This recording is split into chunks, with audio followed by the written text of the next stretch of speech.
Okay, welcome back mga scalper. Another technical analysis for BTC. And wag na nga nating patagalin pa. Daily time frame is another big red candle. Bad news is nabasag niya na yung trendline support natin. And kung makikita natin, we are on a strong downtrend momentum dahil palaki yung volume. So possible scenario natin sa big picture, the moment na mag-pullback yung BTC and magkaroon tayo ng rejection sa trendline resistance natin, possible this is only a continuation ng downtrend momentum.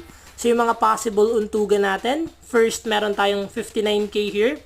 The moment na may sumalo, that's a good news, possible sideways, but the moment na walang sumalo, next direction natin is 50k, worst case scenario is 38k. Silipin na natin yung possible scenario sa lower time frame.